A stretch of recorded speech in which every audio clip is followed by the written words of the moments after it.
Bismillahirrahmanirrahim. Assalamualaikum warahmatullahi wabarakatuh. Perkenalkan, nama saya Susilawati dari kelas 3F jurusan Pendidikan Agama Islam. Video kali ini saya buat untuk menyelesaikan tugas ujian akhir semester dari mata kuliah Tauhid dan Ilmu Kalam. Pada video kali ini saya akan membahas tentang pemikiran rasional Muhammad Abduh. Sebelum kita lanjut mengenai pemikiran rasional Muhammad Abduh, perlu kita ketahui siapa sih Muhammad Abduh tersebut. Nah, pada video ini saya akan menjelaskan terlebih dahulu mengenai siapa sih Muhammad Abduh. Muhammad Abduh ialah salah satu tokoh modernis atau pembalik Islam. Muhammad Abduh lahir dari keluarga yang taat, yang sederhana dan mencintai ilmu pengetahuan. Pada tahun 1265 Hijriah yang dikenal dengan tahun kelahiran beliau, yang bertepatan dengan tahun 1849 Masehi. Riwayat pendidikan Muhammad Abduh ini belajar dari pembelajaran dasar seperti membaca, menulis, yang diajarkan oleh orang tuanya sendiri di rumah. Dalam kurun waktu 2 tahun, Muhammad Abduh berhasil menyelesaikan hafalan Al-Quran. Atau Muhammad Abduh ini adalah seorang hafiz yang dibimbing langsung oleh gurunya yang juga menjadi seorang hafiz. 186 Hijriah, selepas dia menikah di usia 16 tahun, Muhammad Abduh ini memilih untuk meninggalkan Tanta dan meneruskan studinya di Al-Azhar Kairo.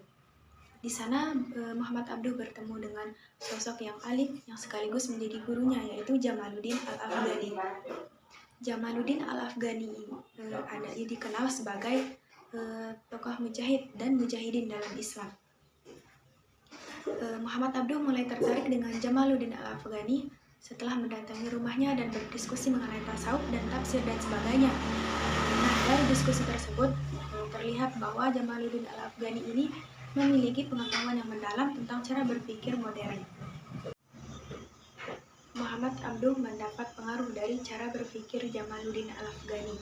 Pengaruhnya cukup besar dalam ide-ide pembaruan dalam Islam. Cara berpikir Muhammad Abduh dipengaruhi juga dari buku-buku yang dibacanya tentang filsafat, dan juga Muhammad Abduh mempelajari tentang pikiran rasionalis dalam golongan Mu'tazilah. Membawanya dalam tuduhan-tuduhan dari guru Al-Azhar bahwa Muhammad Abduh telah meninggalkan paham Asy'ari. Di samping tuduhan-tuduhan itu, Muhammad Abduh menegaskan bahwa ia meninggalkan taklid kepada siapapun dan berpegang kepada dalil yang dikemukakan. Baik, kita lanjut ke pembahasan berikutnya, yaitu mengenai pemikiran rasional Muhammad Abduh. Kata rasional berasal dari kata rasio yang berarti logis atau masuk akal. Rasional dapat diartikan sebagai pikiran dan pertimbangan secara logis, atau menurut pikiran sehat yang sesuai dan atau cocok dengan akal. Kemudian, pemikiran rasional dapat diartikan sebagai pemikiran yang sesuai dengan akal atau pemikiran yang logis. Dari rasional ialah tradisional, yang berasal dari kata tradisi yang berarti kebiasaan secara turun-temurun yang masih dijalankan oleh masyarakat. Lalu penilaian dan anggapan yang terhadap cara-cara yang telah ada merupakan cara yang baik. Tradisional dapat diartikan sebagai sikap dan cara berpikir serta bertindak yang masih berpegang teguh terhadap kebiasaan secara turun-temurun. Jadi, pemikiran yang tradisional ini dapat diartikan sebagai pemikiran yang masih berpegang teguh kepada tradisi atau kebiasaan secara turun-temurun. Teologi diketahui membahas tentang ajaran-ajaran dasar dari suatu agama. Teologi atau ilmu tauhid menurut pendapat Muhammad Abduh ialah ilmu yang membahas tentang wujud-wujudnya Allah, sifat-sifatnya Allah, dan kenabian. Definisi ini sebenarnya kurang lengkap. Alam ini merupakan ciptaan Tuhan. Selain membahas tentang wujudnya Allah, sifat-sifatnya Allah, dan juga kenabian, teologi juga membahas tentang hubungan Tuhan dengan makhluknya. Dalam bidang teologi atau akidah, Muhammad Abduh membahas tema tentang pembebasan umat Islam dari akidah Jabariyah. Muhammad Abduh berpendapat bahwa sikap fanatik terhadap mazhab dan buku-buku yang telah ada secara mutlak tidak hanya berkaitan erat dengan kelemahan kepribadian dan ilmu pengetahuan umat Islam pada masa beliau, sehingga tidak lagi selaras dengan Al-Quran dan hadis. Akan tetapi berkaitan erat dengan akidah Jabariyah. Paham Jabariyah ini sama dengan taklid. Penganut paham ini hidupnya tergantung pada prinsip kebetulan. Muhammad Abduh tidak rela manusia menganut paham Jabariyah ini, sebab melemahkan jiwa, kemauan, serta perasaan positif. Sehingga Muhammad Abduh mengikis habis-habis tentang paham Jabariyah ini agar manusia bisa berusaha atau berikhtiar dan juga menggunakan akalnya. Yang menyatakan bahwa manusia harus berusaha atau berikhtiar didasarkan pada ayat-ayat Al-Quran dan nas-nas lainnya yang menyatakan bahwa balasan di akhirat sesuai dengan atau berkaitan erat dengan amal perbuatan seseorang di dunia. Kepercayaan kekuatan akal membawa Muhammad Abduh terhadap paham bahwasanya manusia memiliki kebebasan dalam kemauan dan perbuatan. Ia mewujudkan perbuatannya dari kemauan dan usahanya sendiri, dengan tidak melupakan bahwa di atasnya masih ada kekuatan dan kekuasaan yang lebih tinggi. Pemberian pengertian umat Islam bahwa akal merupakan nikmat Allah dan harus selaras dengan agama dan risalahnya bagi manusia, sehingga bagi siapa yang melalaikan akal berarti ia menutup mata untuk terhadap nikmat Allah. Teologi menurut pandangan Muhammad Abduh ialah Tuhan dapat digambarkan bahwa Tuhan berada di puncak tertinggi alam wujud dan manusia berada di dasarnya. Manusia yang berada di dasar ini berusaha mengetahui Tuhannya, dan Tuhan menurunkan wahyu karena melihat kelemahan manusia dibandingkan kemahakuasaannya. Manusia yang dimaksud oleh Muhammad Abduh di sini ialah kaum khawas, yakni orang-orang terpilih dari golongan awam, dikarenakan memiliki kemampuan akal yang mampu mencapai Tuhan serta alam gaib yang berada di puncak tertinggi dari alam wujud. Pengetahuan tertinggi ini bisa melalui akal dan wahyu.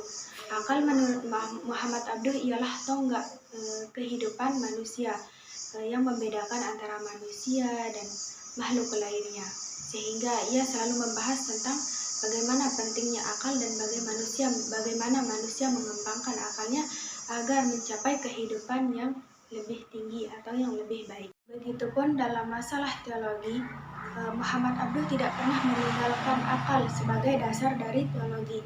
Sistem teologinya Muhammad Abduh mengatakan bahwa akal memiliki kekuatan yang tinggi. Islam menurutnya adalah agama yang rasional, agama yang sejalan dengan akal, dan agama yang didasarkan atas akal. Pemikiran rasional menurut Muhammad Abduh adalah jalan untuk memperoleh iman sejati. Iman tidaklah sempurna jika tidak didasarkan atas akal. Iman didasarkan pada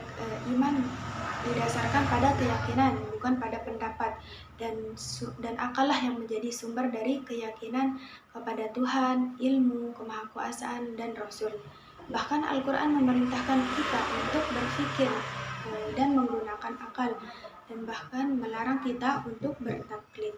Melihat kedudukan yang begitu penting yang diberikan terhadap akal, maka tidak mengherankan jika Muhammad Abduh ini begitu menentang taklid, karena taklid menurutnya salah satu penyebab kemunduran umat Islam. Muhammad Abduh mengkritik ulama yang mengajarkan kepada umat Islam bahwa umat Islam harus mengikuti ajaran-ajaran hasil ijtihad ulama pada masa silam, sehingga pemikiran berhenti dan akal pun tidak berfungsi lagi bagi umat Islam. Muhammad Abduh sangat menyesalkan terhadap timbulnya taklid dari aspek kehidupan manusia. Dengan demikian, ia meyakinkan dengan Al-Quran bahwa Al-Quran dapat menentang taklid. Ia berpendapat bahwa dengan membebaskan umat Islam dari kekuasaan taklid dan menanamkan kebiasaan menggunakan akal dalam menghadapi problem yang dihadapi, maka pembaruan dapat berjalan dengan baik. Allah mengajarkan kita untuk menggunakan akal dan meneliti fenomena untuk bisa sampai kepada rahasia-rahasia yang ada di belakangnya. Dengan cara inilah akal bisa sampai kepada kesimpulan bahwa bagi alam nyata ini harus ada penciptanya. Oleh karena itu, menurutnya soal-soal keagamaan seperti adanya Tuhan dan kekuasaan mengirimkan Rasul tidak dapat diyakini kecuali melalui pertolongan akal. Di samping adanya Tuhan, akal juga dapat mengetahui sifat-sifat Tuhan, walaupun tidak dengan keseluruhannya. Misalnya, Tuhan harus mempunyai sifat ilmu, terbukti dari adanya peraturan yang tepat dan sempurna yang mengatur alam ini. Allah mempunyai ilmu, maka ia juga harus mempunyai kemauan, juga harus mempunyai kekuasaan, dan juga harus mempunyai kebebasan memilih atau ikhtiar. Arti ikhtiar di sini ialah melaksanakan kekuasaan sesuai dengan pengetahuan dan kemauan. Terus juga Tuhan harus esa dan unik. Tuhan harus memiliki sifat esa dan unik. Kalau tidak, maka peraturan akan menjadi kacau karena masing-masing mempunyai ilmu dan kemauan yang berbeda. Oleh karena itu, Tuhan hanya satu. Di samping sifat-sifat tersebut, ada juga sifat-sifat lain yang dibawa oleh wahyu yang tidak dapat diketahui oleh akal. Sifat-sifat ini berbentuk jasmani seperti melihat, mendengar, berbicara. Dengan demikian, sifat-sifat ini harus diyakini karena wahyu mengatakan demikian. Selain wujud dan adanya Tuhan, akal juga dapat mengetahui apa yang baik dan apa yang buruk. Secara garis besar, sistem pemikiran teologi Muhammad Abduh, wahyu mempunyai dua fungsi, yaitu sebagai konfirmasi dan sebagai informasi. Dengan demikian, baginya wahyu itu sangat diperlukan dalam penyempurnaan pengetahuan yang diperoleh melalui akal. Akal dan wahyu memiliki hubungan yang sangat erat. Akal membutuhkan wahyu, akan tetapi wahyu tidak mungkin berlawanan dengan akal.